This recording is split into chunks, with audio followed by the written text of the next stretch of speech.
남편과 사별 후에 처음 맞이한 밤, 그의 다정한 말보다 더 깊게 느껴지는 것에 말문이 막혔다. 우리는 말없이 서로의 이마를 기대고 입을 맞췄습니다. 그리고 조용히 누워 천천히 서로를 감쌌어요. 서로의 숨결을 나누고 그가 다정한 말로 속삭이며 등을 쓰다듬었죠. 그렇게 저는 그날 밤 다시 살아있다고 느꼈고 우리는 그렇게 지난 밤을 보냈습니다. 혼자 있기에 적적했던 저의 삶이 그 사람으로 인해 다시 한번 활력을 찾게 되는 것 같아 괜시리 설레었어요. 하지만 우리는 같은 동병상련의 아픔을 겪었다는 공통점이 있었죠. 어떤 일이 있었냐면 이야기 시작하기 전 좋아요와 구독 알림 설정 눌러주시고 댓글 남겨주시면 여러분에게 따뜻한 행운이 찾아갑니다. 저는 정선희, 올해 63세입니다. 도서관은 언제나 조용했어요. 책장과 책장 사이를 걸을 때마다 들리는 나만의 발자국 소리, 책을 꺼내고 넣을 때 나는 종이 스치는 소리가 좋아서 자원봉사를 시작했는지도 모릅니다. 딸아이가 제게 취미가 필요하다며 신청서를 내밀었을 때는 마지못해 받아들였지만 어느새 4주째 이곳에 출근하듯 나오고 있네요. 선희 씨, 오늘도 열심히시네요. 사서 주임님의 목소리에 고개를 들었습니다. 손에는 정리해야 할 책 3권이 들려 있었죠. 이게 무슨 열심이겠어요. 제가 오히려 도움받는 느낌이에요. 이렇게 말하고 나니 진심이란 걸 깨달았습니다. 남편이 떠난 후 집은 너무 조용했거든요. 그 조용함이 때로는 귀를 찢을 듯 시끄럽게 느껴질 때도 있었습니다. 하지만 이곳의 고요함은 달랐어요. 살아있는 고요함이랄까요? 책을 정리하며 자연스레 신문 열람대 쪽으로 시선이 향했습니다. 또 거기 계시네요. 매주 수요일 오전 10시 항상 같은 자리에 앉는 남자분. 이름표를 확인했더니 노태영이라고 하더군요. 처음에는 그저 도서관의 한 풍경처럼 눈에 들어왔을 뿐인데 어느새 그분의 존재가 수요일을 알려주는 시계 같은 역할을 했습니다. 노태영 씨는 참 꼼꼼하게 신문을 읽어요. 한 면 한 면 정성스럽게 넘기는 모습이 인상적이었죠. 종이를 대하는 손길이 마치 오래된 친구를 대하듯 조심스러웠거든요. 가끔 안경을 올려 쓰는 모습, 중요한 부분을 발견했을 때 살짝 고개를 끄덕이는 습관, 모두 눈에 익숙해져 있었습니다. 선희 씨, 저쪽 신문 코너 정리 좀 부탁드릴게요. 오래된 신문들 보관함에 넣어야 할 것 같아요. 사서 주임님의 부탁에 저는 천천히 신문 열람대로 향했습니다. 노태영 씨와 가까워질 기회라고 생각하니 괜히 가슴이 두근거렸어요. 63세의 나이에 이런 감정이 들다니 스스로도 우습게 느껴졌습니다. 실례합니다.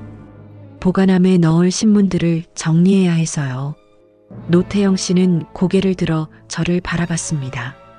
순간 우리의 눈이 마주쳤고 그는 짧게 미소를 지었죠. 말은 없었지만 그 미소가 왠지 따뜻하게 느껴졌어요. 많이 불편하시진 않죠? 정리하는 동안 조금만 기다려 주시겠어요? 괜찮습니다. 천천히 하세요. 노태영 씨의 목소리는 조용했지만 또렷했습니다. 그 깊은 음색이 귓가에 맴돌았어요. 제가 신문들을 정리하는 동안 노태영 씨는 자리에서 일어나 잠시 창가로 향했습니다. 봄볕이 그의 어깨를 감싸는 모습이 왠지 그림 같다고 생각했어요. 신문을 정리하면서 문득 깨달았습니다. 매주 수요일 같은 자리에 같은 시간에 같은 신문을 읽는 사람이 있다는 것.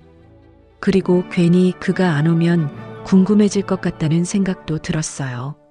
그런 감정이 언제부터 시작됐는지는 모르겠지만 마음 한구석이 간질간질해지는 느낌이었습니다. 다 정리하셨나요? 노태영 씨가 다시 자리로 돌아오며 물었습니다. 저는 고개를 끄덕이며 마지막 신문을 보관함에 넣었죠. 네, 다 됐어요. 불편하게 해드려 죄송합니다. 아닙니다. 덕분에 잠시 봄볕도 쬐고 좋았어요. 그가 다시 자리에 앉으며 말했습니다. 저는 괜히 미소를 지으며 그 자리를 떠났어요. 돌아서는 순간 노태영 씨의 시선이 저를 따라오는 듯한 느낌이 들었지만 확인하진 않았습니다. 그저 내일도 다음 주 수요일에도 그가 이 자리에 있기를 바라는 마음뿐이었어요. 매주 같은 자리에 같은 시간에 같은 신문을 읽는 사람 괜히 안 오면 궁금해질 것 같다. 자리로 돌아오며 혼잣말처럼 중얼거렸습니다. 그리고 문득 깨달았어요. 제가 스스로를 정지된 사람이라 생각했지만 어느새 다시 움직이고 있다는 사실을. 오늘도 도서관 자원봉사가 있는 날입니다. 아침부터 비가 내려서 우산을 쓰고 나왔네요. 도서관 입구에 들어서자 젖은 우산에서 떨어지는 빗방울 소리가 로비에 울려 퍼졌습니다. 사서 주임님이 저를 보고 반갑게 인사하셨어요. 선희 씨, 오늘은 지하 보관실에 있는 2000년대 초반 지역 신문들 정리 좀 부탁드려요. 디지털화 작업 전에 분류가 필요해서요. 지하 보관실은 처음 가보는 곳이었습니다. 형광등 불빛 아래 켜켜이 쌓인 신문들이 제게 과거의 시간을 들여다보는 느낌을 주었어요. 먼지 냄새와 종이 냄새가 섞여 코끝을 간지렸죠. 상자들을 하나씩 열며 연도별로 분류하기 시작했습니다. 2001년, 2002년. 시간은 이렇게 종이 위에 기록되어 있었어요. 2002년 3월 지역 신문을 펼치는데 갑자기 손이 멈췄습니다. 문화면 한쪽에 실린 칼럼, 그 필체가 너무나 익숙했거든요. 일상의 작은 행복이라는 제목 아래 필명은 소담이었습니다. 제 남편이 쓰던 필명이었어요. 갑자기 심장이 빠르게 뛰기 시작했습니다. 숨이 가빠지고 손끝이 떨렸어요. 이런 곳에서 당신을 만나다니. 목소리가 저도 모르게 떨려 나왔습니다. 남편이 돌아가신 지 3년, 그의 글을 이렇게 우연히 마주하게 될 줄은 몰랐어요. 그의 글은 언제나처럼 따뜻했습니다. 일상에서 발견하는 작은 기쁨에 관한 이야기였죠. 마치 그가 지금도 내 곁에서 이야기를 들려주는 것 같았어요. 눈물이 글씨를 흐리게 만들었습니다. 떨리는 손끝으로 신문을 덮으려는 순간 누군가의 목소리가 들려왔어요. 실례합니다. 혹시? 고개를 들자 노태영 씨가 서 있었습니다. 눈물 가득한 제 모습을 보고 당황한 듯 했어요. 괜찮으세요? 제가 방해를 했나요? 저는 얼른 손등으로 눈물을 훔쳤습니다. 아니에요. 그냥 오래된 신문을 보다가 갑자기 생각난 일이 있어서요. 노태영 씨는 제가 보고 있던 신문을 슬쩍 바라봤습니다. 그리고 눈이 커졌어요. 이 글 기억납니다. 소담이라는 필명의 칼럼이죠. 잘 쓴 사람이었어요. 필명이어서 실제 이름은 몰랐는데 그의 말에 저는 놀라서 다시 그를 바라봤습니다. 어떻게 이 칼럼을 기억하고 있는 걸까요? 그 사람 제 남편이었어요. 제 말에 노태영 씨의 표정이 변했습니다. 놀람과 감동이 섞인 표정이었어요. 정말요? 제가 실은 그때 이 신문사에서 편집자로 일했어요. 이 칼럼을 매주 받아보는 게 즐거움이었죠. 소담 씨의 글은 항상 마감이 촉박했는데도 단 한 번도 늦지 않았고 글이 너무 좋아서 거의 손을 대지 않았어요. 두 사람의 시선이 신문 위에서 교차됐습니다. 이런 우연이 있다니 너무 놀라웠어요. 노태영 씨가 남편의 글을 편집했던 사람이라니 마치 오래전부터 준비된 만남 같았습니다.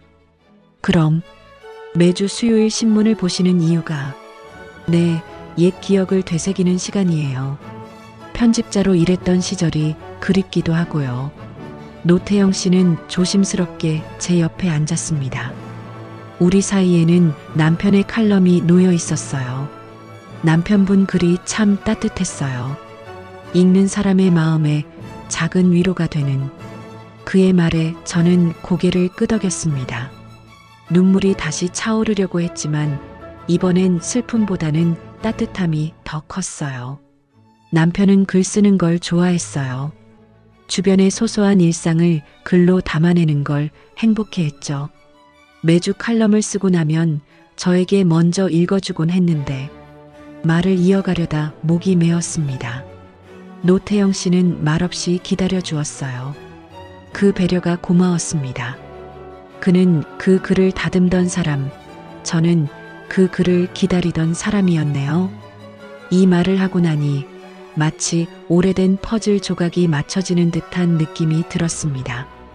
우리의 연결고리가 이렇게 존재했다니 운명이란 참 신비롭다는 생각이 들었어요.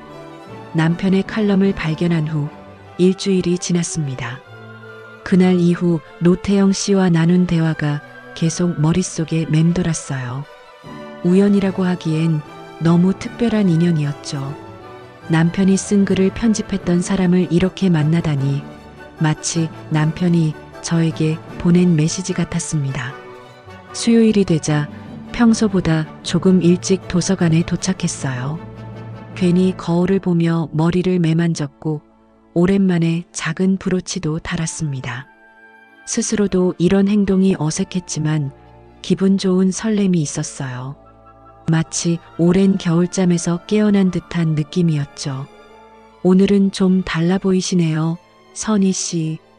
사서 주임님이 제 모습을 보고 웃으며 말했습니다.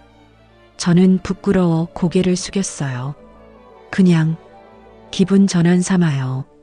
도서관 입구 창문으로 시계를 확인했습니다. 9시 50분. 노태영 씨가 오려면 아직 10분이 남았어요. 저는 책상에 앉아 대출 반납 업무를 시작했습니다. 종이에 도장을 찍고 책 표지를 정리하는 일상적인 작업이었지만 오늘따라 시간이 더디게 흐르는 것 같았어요. 십시 정각. 도서관 입구 문이 열리는 소리가 들렸습니다. 자연스럽게 시선이 그쪽으로 향했어요. 노태영 씨가 들어오고 있었습니다. 하지만 평소와 달리 그의 손에는 무언가가 들려 있었어요. 종이컵 2개를 조심스럽게 들고 있었죠. 노태영 씨는 저를 발견하고 살짝 미소를 지었습니다. 그리고 천천히 제 책상 쪽으로 걸어왔어요. 가까이 다가올수록 커피 향이 진해졌습니다. 오랜만에 맡는 향기라 코끝이 간질거렸어요. 안녕하세요, 정선희 씨. 노태영 씨가 제 책상 앞에 멈춰 섰습니다. 그리고 조심스럽게 종이컵 하나를 내려놓았어요. 뜨거우니 조심하세요. 신문은 데우지 않지만 이건 뜨겁거든요. 그의 말에 저는 놀라며 입가에 작은 미소가 번졌습니다. 예상치 못한 다정함에 어떻게 반응해야 할지 몰라 잠시 말을 잃었어요. 손을 뻗어 커피를 감싸주자 따스함이 손끝으로 전해졌습니다. 감사합니다. 이런 걸 준비하시다니. 노태영 씨는 쑥스러운 듯 고개를 살짝 숙였습니다. 지난번 이야기 후에 뭔가 드리고 싶었어요. 큰 건 아니지만 작은 정성이라도. 그의 진심이 느껴져 가슴 한편이 따뜻해졌습니다. 오랫동안 잊고 있던 감정이 살포시 피어오르는 것 같았어요. 낯설지만 그리웠던 감정이었죠. 이 커피 맛은 모르겠지만 마음은 좀 따뜻하네요. 제 솔직한 말에 노태영 씨도 미소를 지었습니다. 그는 자신의 커피를 들고 고개를 끄덕였어요. 오늘은 신문 말고 다른 걸 읽어볼까 하는데 혹시 추천해 주실 만한 책이 있을까요? 그의 질문에 잠시 생각했습니다. 그리고 문득 떠오르는 책이 있었어요. 우리 도서관에 최근에 들어온 에세이집이 있어요. 일상의 쉼표라는 책인데 제가 가져다 드릴게요. 자리에서 일어나 책장으로 향했습니다. 책을 찾는 동안 등 뒤로 노태영 씨의 시선이 느껴졌어요. 왠지 모르게 가슴이 두근거렸습니다. 63세의 나이에 이런 감정을 느낀다는 게 부끄럽기도 했지만 한편으론 생기가 돌아오는 것 같았어요. 책을 가지고 돌아와 노태영 씨에게 건넸습니다. 우리 손가락이 살짝 스쳤고 그 순간 미세한 전율이 느껴졌어요. 노태영 씨는 책을 받아들고 표지를 천천히 쓰다듬었습니다. 고맙습니다. 오늘 잘 읽어볼게요. 그는 자신의 단골 자리로 향했습니다. 저는 그의 뒷모습을 바라보며 커피를 한 모금 마셨어요. 쓴맛이 혀끝에 맴돌았지만 이상하게도 달콤하게 느껴졌습니다. 마치 오래전에 맛봤던 감정의 맛처럼. 그날 도서관은 평소보다 더 따뜻했어요. 창밖으로 보이는 봄 햇살도, 노태영 씨가 건넨 커피도, 그리고 내 마음속에 피어오른 작은 불씨도 모두 따뜻했습니다. 남편이 떠난 후 스스로를 정지된 사람이라 생각했지만 오늘은 다시 조금씩 움직이고 있다는 걸 느꼈어요. 커피를 나눠 마신 후 저와 노태영 씨 사이에 미묘한 변화가 생겼습니다. 그저 도서관에서 마주치는 사이에서 서로를 기다리는 관계가 된 것 같았어요. 다음 수요일이 오기만을 손꼽아 기다렸죠. 가끔은 이런 기다림이 부끄럽기도 했습니다. 나이든 여자가 설렘을 느낀다는 게 어울리지 않는 것 같아서요. 하지만 마음은 나이를 따르지 않나 봅니다. 수요일 아침 평소보다 조금 더 신경 써서 옷을 골랐어요. 연한 베이지색 카디건에 부드러운 스카프를 둘렀습니다. 남편이 좋아했던 색이기도 했어요. 도서관으로 향하는 발걸음이 가벼웠습니다. 오늘은 어떤 이야기를 나눌 수 있을까? 그런 생각으로 가슴이 설렜어요. 도서관에 도착해 시계를 확인했습니다. 9시 40분. 노태영 씨가 오기까지 20분이 남았어요. 저는 자리에 앉아 업무를 시작했지만 자꾸만 입구 쪽으로 시선이 향했습니다. 10시가 되었습니다. 평소라면 노태영 씨가 나타날 시간이었어요. 하지만 도서관 문은 열리지 않았습니다. 잠시 늦는 건가 싶어 기다렸어요. 10시 15분, 30분, 그리고 11시. 노태영 씨는 나타나지 않았습니다. 선희 씨, 기다리는 사람 있어요? 사서 주임님의 말에 깜짝 놀랐습니다. 제가 그렇게 표가 났나 봐요. 아니에요. 그냥 요즘 매주 오시던 분이 안 보여서요. 말끝을 흐리며 시선을 돌렸습니다. 괜히 마음이 불안해졌어요. 노태영 씨에게 무슨 일이 생긴 걸까? 아니면 그냥 약속이 있어서 못 온 걸까? 이런저런 생각이 머릿속을 채웠습니다. 점심시간, 저는 노태영 씨가 항상 앉던 자리로 향했어요. 그 자리에 앉아보니 그의 시선으로 도서관이 어떻게 보일지 궁금했거든요. 손수건을 꺼내 테이블을 닦았습니다. 누군가 여기 앉을 수도 있지만 괜히 그의 자리를 지키고 싶었어요. 하루가 다 지나도 노태영 씨는 오지 않았습니다. 집으로 돌아가는 길 가슴 한편이 허전했어요. 이런 감정을 마지막으로 느꼈던 게 언제였는지. 아마 남편이 갑자기 출장을 가게 되었을 때였을 겁니다. 그때도 이렇게 허전했었죠. 일주일이 빠르게 지났습니다. 다음 수요일 저는 다시 도서관으로 향했어요. 기대하지 않으려 했지만 마음 한구석에선 그가 나타나길 바라고 있었습니다. 9시 50분 도서관 문이 열렸고 노태영 씨가 들어왔어요. 그 순간 가슴이 쿵 내려앉는 느낌이었습니다. 노태영 씨의 모습이 조금 달라 보였어요. 평소보다 더 피곤해 보였고 얼굴엔 슬픔의 그림자가 드리워져 있었습니다. 그는 천천히 제 책상으로 다가왔어요. 안녕하세요, 정선희 씨. 그의 목소리는 조용했지만 어딘가 무거웠습니다. 저는 반가움을 감추지 못하고 미소를 지었어요. 안녕하세요, 노태영 씨. 오랜만이네요. 잠시 침묵이 흘렀습니다. 저는 조심스럽게 물었어요. 지난주는 안 오셨네요. 노태영 씨는 눈을 내리깔며 말했습니다. 어제가 아내 기일이었습니다. 그 말에 저는 말없이 고개를 숙였습니다. 갑자기 모든 것이 이해되는 순간이었어요. 그의 부재, 피곤한 표정, 그리고 눈에 서린 슬픔까지 무슨 말을 해야 할지 몰라 침묵했습니다. 하지만 이 침묵이 오히려 우리를 더 가깝게 만드는 것 같았어요. 저도 매년 남편 기일이면 아무것도 할 수 없어요. 그냥 집에만 있게 되죠. 제 말에 노태영 씨는 고개를 들어 저를 바라봤습니다.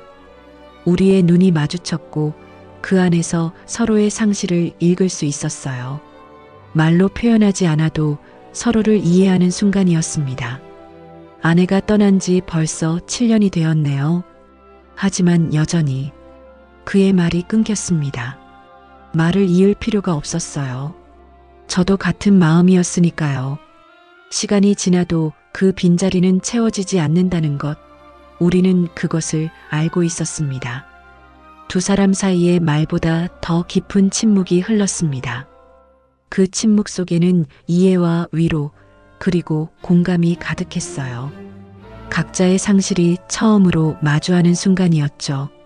노태영 씨가 살며시 손을 내밀었고 저는 망설임 없이 그 손을 잡았습니다. 따뜻했어요. 마치 오래된 친구의 손처럼. 아내의 기일 이야기 이후 노태영 씨와 저는 더 가까워진 것 같았어요. 서로의 상실을 알게 된 후 묘한 유대감이 생겼습니다. 말로 표현하지 않아도 서로를 이해하는 그런 편안함이 있었죠. 매주 수요일은 우리만의 특별한 날이 되었어요. 오늘도 어김없이 도서관에 출근했습니다. 책장 정리를 하고 있는데 노태영 씨가 평소보다 일찍 도서관에 들어왔어요. 손에는 낡은 책 한 권을 들고 있었습니다. 그는 천천히 제 책상으로 다가왔어요. 안녕하세요, 정선희 씨. 노태영 씨는 조심스럽게 인사했습니다. 저는 반갑게 고개를 끄덕였어요. 오늘은 일찍 오셨네요. 네, 선희 씨에게 보여드리고 싶은 게 있어서요. 그가 들고 있던 책을 내밀었습니다. 표지를 보자마자 가슴이 철렁 내려앉았어요. 일상의 쉼표라는 제목의 에세이집, 남편이 생전에 늘 곁에 두고 읽던 책이었습니다. 손이 떨리기 시작했어요. 이거 어떻게... 말을 잇지 못했습니다. 노태영 씨는 부드러운 미소를 지었어요. 지난번에 선희 씨가 추천해 주신 책이었죠. 읽다 보니 뒷면에 이전 소유자의 이름이 적혀 있더군요. 정민우. 혹시... 네, 제 남편이에요. 책을 받아들고 뒷면을 보니 남편의 이름과 전화번호가 작게 적혀 있었습니다. 너무나 익숙한 필체에 눈시울이 뜨거워졌어요. 이 책이 어떻게 도서관에 들어오게 되었는지는 모르겠지만 운명처럼 느껴졌습니다. 펼쳐보세요. 책갈피가 있어요. 노태영 씨의 말에 책을 열었습니다. 푸른색 책갈피가 꽂혀 있었어요. 거기에는 제 필체로 적힌 메모가 있었습니다. 혼자 남아도 괜찮다는 말, 그게 제일 외로운 말이더라고요. 눈물이 볼을 타고 흘러내렸습니다. 그 문장을 쓴 날이 생생하게 떠올랐어요. 남편이 떠나고 일주일째 되던 날, 너무 외로워서 잠들지 못하고 이 책을 붙들고 있었죠. 그리고 책갈피에 제 마음을 적었던 겁니다. 그 문장 제가 썼어요. 그 사람 떠나고 일주일째 되는 날. 목소리가 떨렸습니다. 노태영 씨는 말없이 제 옆에 앉았어요. 그의 존재만으로도 위로가 되었습니다. 세상에는 우연이 아닌 것들이 있나 봐요. 그가 조용히 말했습니다. 저는 고개를 끄덕였어요. 이런 만남이 단순한 우연일까요? 남편의 칼럼을 편집했던 사람, 남편의 책을 읽게 된 사람, 그리고 그 책에 적힌 제 마음을 다시 저에게 돌려준 사람. 이 책 다시 가져가셔도 돼요. 남편도 그걸 원할 것 같아요. 노태영 씨는 고개를 저었습니다. 아니요, 이건 선희 씨의 거예요. 이제 다시 돌아왔네요. 그의 말에 가슴이 따뜻해졌습니다. 마치 남편이 보낸 작은 선물을 받은 것 같았어요. 시간은 참 빠르게 흘러갔습니다. 노태영 씨와 저는 매주 수요일마다 도서관에서 만나 짧은 대화를 나누는 것이 일상이 되었어요. 때로는 커피를 함께 마시기도 하고 서로에게 책을 추천하기도 했죠. 조용한 도서관 속에서 우리만의 작은 세계가 만들어지고 있었습니다. 이번 주 수요일은 도서관 정기 휴관일이었어요. 아침에 일어나 창밖을 바라보니 날씨가 무척 좋았습니다. 햇살이 따뜻하게 내리쬐고 하늘은 맑게 개어 있었죠. 오랜만에 집 근처 공원을 산책하기로 마음먹었어요. 남편과 함께 자주 걷던 그 공원이었습니다. 가벼운 옷차림으로 집을 나섰어요. 봄바람이 얼굴을 스치며 지나갔습니다. 꽃들이 피어나는 계절, 저도 모르게 입가에 미소가 번졌어요. 공원에 도착해 천천히 걷기 시작했습니다. 벤치마다 앉아있는 사람들, 강아지와 뛰어노는 아이들, 모든 것이 생기로 가득했어요. 그때였습니다. 저 멀리서 익숙한 뒷모습이 보였어요. 키가 크고 단정한 차림새, 노태영 씨였습니다. 잠시 멈춰서서 그를 바라봤어요. 도서관 밖에서 그를 만나게 될 줄은 몰랐습니다. 심장이 빠르게 뛰기 시작했어요. 그에게 다가갈지, 모른 척 지나칠지 고민하고 있을 때였죠. 정선희 씨? 그가 돌아서서 저를 발견했습니다. 저는 당황해 얼굴이 붉어졌어요. 마치 10대 소녀처럼 가슴이 두근거렸습니다. 안녕하세요, 노태영 씨. 이런 곳에서 만나다니 신기하네요. 노태영 씨는 미소를 지으며 제게 다가왔어요. 도서관 휴관일이라 산책하러 나왔습니다. 선희 씨도 같은 생각이셨나 보네요. 네, 날씨가 너무 좋아서 나오게 됐어요. 잠시 어색한 침묵이 흘렀습니다.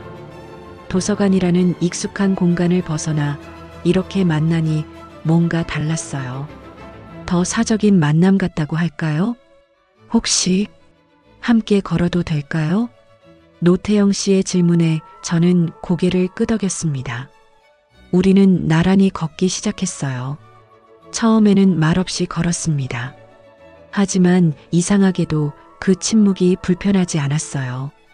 오히려 평화롭게 느껴졌죠. 산책로를 따라 걸으며 때때로 나무들 사이로 비치는 햇살을 바라봤습니다. 새들의 지저귐, 발 아래 밟히는 나뭇잎 소리, 모든 것이 생생하게 느껴졌어요. 태영 씨가 먼저 입을 열었습니다. 혼자 걷는 건 익숙했는데 누군가랑 걷는 건 어색하네요. 그의 솔직한 고백에 저는 작게 웃으며 답했어요. 저도요. 그런데 이상하게 오늘은 그 어색함이 나쁘지 않아요. 노태영 씨도 미소를 지었습니다. 우리는 계속해서 걸었어요. 때로는 공원의 풍경에 대해 이야기하고 때로는 그냥 침묵을 즐겼습니다. 햇살이 우리의 어깨를 따뜻하게 감쌌어요. 그날의 산책은 특별했습니다. 도서관이라는 공간을 벗어나 처음으로 함께한 시간이었거든요. 걸음을 맞추며 느꼈습니다. 아직은 어색하지만 이 어색함 속에서도 편안함을 찾아가고 있다는 것을, 마치 오래된 책의 페이지를 천천히 넘기듯 우리의 관계도 한 페이지씩 넘어가고 있었어요. 공원에서의 산책 이후 저는 갑자기 독감에 걸렸습니다. 오랜만에 찾아온 병마에 집에서 꼼짝없이 누워 있어야 했어요. 열이 심하게 올라 일어나기조차 힘들었죠. 딸아이가 잠시 와서 돌봐주긴 했지만 대부분의 시간을 혼자 보냈습니다. 수요일이 다가오자 마음이 조급해졌어요. 도서관에 가서 노태영 씨를 만나고 싶었지만 몸 상태가 허락하지 않았습니다. 전화번호도 모르니 연락할 방법도 없었죠. 그저 이불 속에서 한숨만 내쉬었어요. 노태영 씨는 저를 기다릴까? 혹시 제가 오지 않아 실망하진 않을까? 이런 생각들이 머릿속을 맴돌았습니다. 사흘이 지나고 겨우 몸이 나아졌어요. 하지만 여전히 기운이 없어 도서관에 가진 못했습니다. 딸아이가 걱정스러운 얼굴로 물었죠. 엄마, 도서관은 안 가요? 요즘 그곳에 가는 걸 좋아하시는 것 같던데.